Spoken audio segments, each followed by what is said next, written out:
I think over here, I think the secret to all this, aside from the old school 59, is the Carol Ann. The combination between these two gives me the mid hump that I'm looking for when I'm soloing, and the clarity. It's a pretty unforgiving amp, so you have to be pretty spot on. So I'm coming in from the cold right now, but it pays to have warmed up for a little while and then plug into this thing, because otherwise, It'll bite you.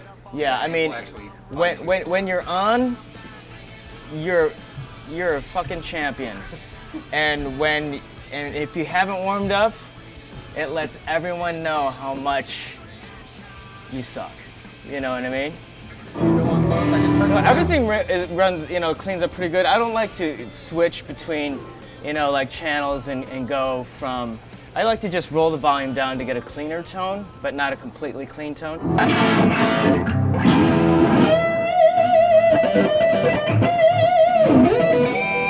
Hi, I'm Dave Pate. I'm Stevie D's guitar tech from Buckcherry, and we're going to do a rig rundown and go through all of his different amps and effects. Basically, we start with a very simple setup. We're using 2 amps on at one time. The Carol Ann, it says triptych on the front. It's actually the Stevie D model amplifier.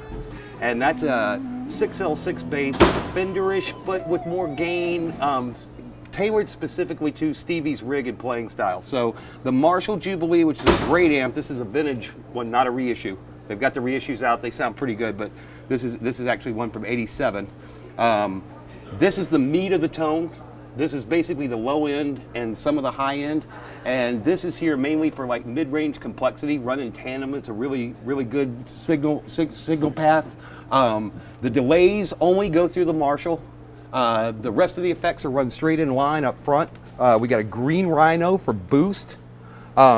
This little funny lock, stock, and 2 smoking barrels pedal we found in Canada as a fuzz that we use on some things, not as often. Carbon copy goes through the loop of the Marshall. So the delays are set a little bit higher than you would normally if you were using one amplifier, just simply because we got one dry, one wet. The POG is on for special effects, octaves, and some weird harmonizer type of things. DLS Rotosim, just for full-on tremolo. Anything you hear that sounds like it's modulation is generally that pedal. Old Shure Wireless, the old UR4D, which works for us great. We use 1 pack. Have a Neutrik end on it, so we don't have to screw around with one on every guitar. GCX system that I control from back here while he's running around over there, and that's really about it. It's a very, very simple setup. This pedal right here, this changes from time to time when we get bored. That's usually the one that goes in and out, but we've had the Rhino in there for a while and it works great. And that's really the full signal path of everything goes. We've got a Wah-Wah Jim Dunlop Crybaby, standard issue Phasal Crybaby out there, and 2 cabs. One's got vintage 30s, and one has Celestian Greenback 25s in it. And the 30s are for the Marshall, and the 25s are for the Carol Ann.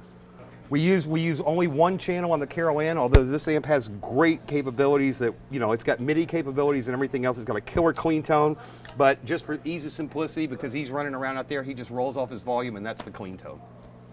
But it's, really versatile, not a metal guitar tone, more of just a classic rock and getting into some like,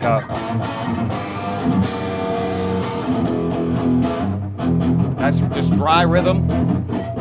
And then from there, we can go into delays. Boosted delay.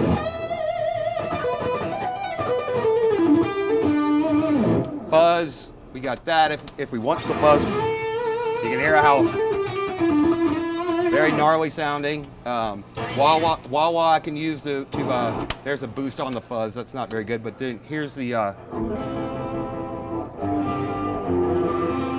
That's the clean tone. There's no switching. POG is set for, and that's pretty much the whole setup. Jim Dunlop picks, these little Tortex type signature edition Stevie D's.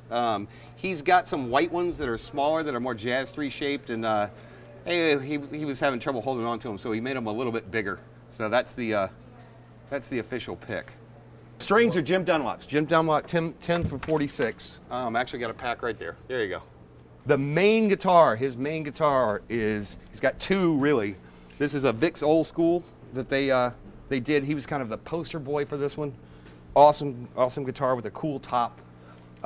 We put 57 Classic Plus in the rear and a regular 57 Classic in the neck. And that's really his number one.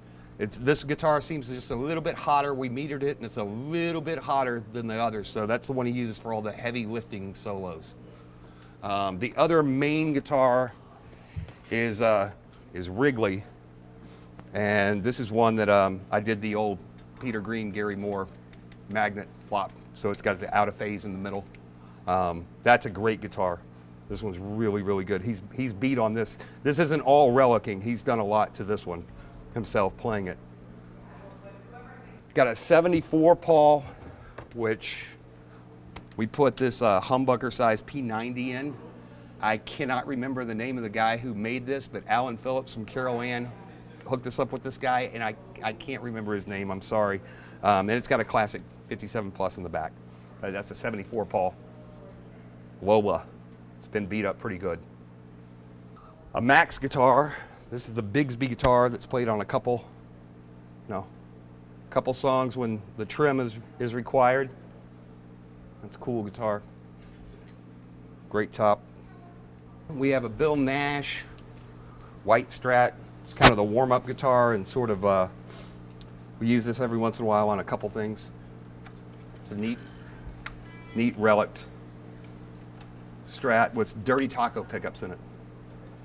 The Gary Moore Strat, which he uses on two of the ballads. He uses on Sorry, and then there's always another ballad in the set, and he generally uses this.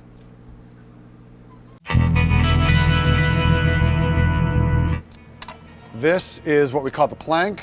This is a 1953 Fender Esquire.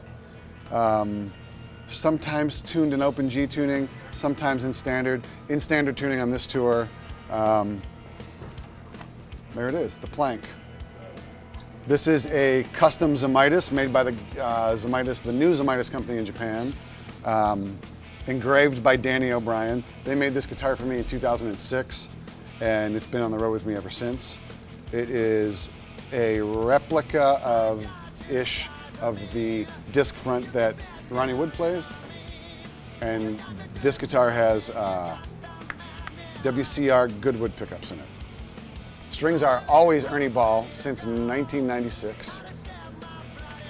They're the best strings ever, and they've been very good to me for a long time. So, and I've tried other strings, but these sound the best. Balls are best. We have a new acquisition.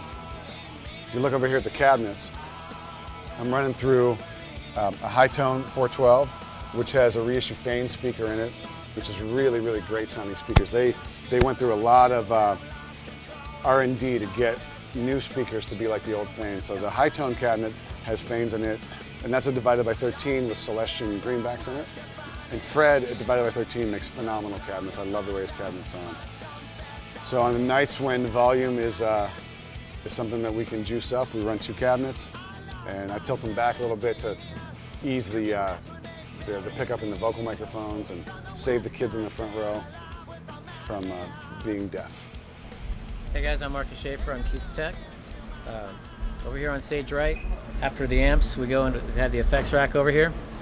We have a Shure wireless, the UR4D. We're not running it because Keith prefers to run on a cable, and the cable just gives it a much purer tone, much better tonality than a wireless unit. We have the Radial JX44 air control, so we can switch between wireless channels or cable inputs. We can also switch between different amp selections here. So I can turn the Dr. Z on or off. We can turn on the effects, the phase, ground lifts, everything from the front panel. Voodoo Labs GCX switcher for all the pedals. And we are in the process of installing another pedal tray and another switcher. I've got the master unit over here, and Keith has another switcher on the back of the pedal board over there.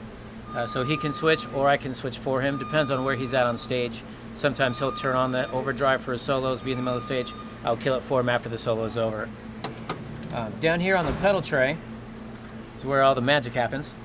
we're running a Boss chorus ensemble and a MXR Phase 90 together at the same time for a nice swirly effect for songs like Sorry. We have 2 MXR carbon copy delays, and we have one set at 8th notes, one set at 16th notes, and they ping pong between the 2 cabinets. For an overdrive, we're running the Way Huge Green Rhino. It's a killer overdrive, plenty of juice, really old school sound. And then we also have a DLS Effects Roto Simulator for the real swirly Leslie tones. And that's currently what we're running, and like I said, we're in the process of installing another tray of pedals, which will go down here shortly once we get that installed. Always have a backup cable ready, just in case. Up here is the slave setup, so Keith can do his switching here, or like I said, I can do it from back there at the rack. We have an Archer overdrive from J-Rad, which is really cool. It's very clone-esque, so this one's another overdrive that we just use just in case he wants a different type of overdrive tone. Vox Wah. We have a Keeley Electronics magnetic echo delay with a breakout box, so he's not wearing this switch out or stomping on the knobs. We have them taped off so that they stay in one place. And then we have a Rocktron Banshee talk box, which we've modified and put into a shoulder bag. Pulled the driver out of here, we just plug it in here. And this way we don't have issues with the angle of the tube coming off the talk box. It gives Keith a much more stable talk box type setup.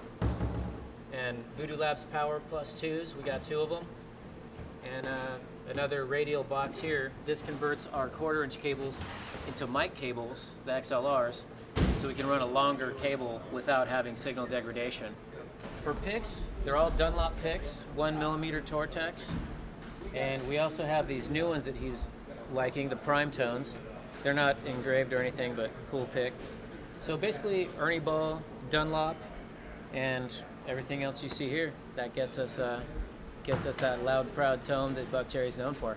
Out on the road, I like to collect guitars, and I got to the place the last few years where I had a bunch of old guitars and I wasn't really touring with them, and I decided that needed to end. So now I'm bringing out some of my old favorite stuff. This is a 1956 Les Paul Jr.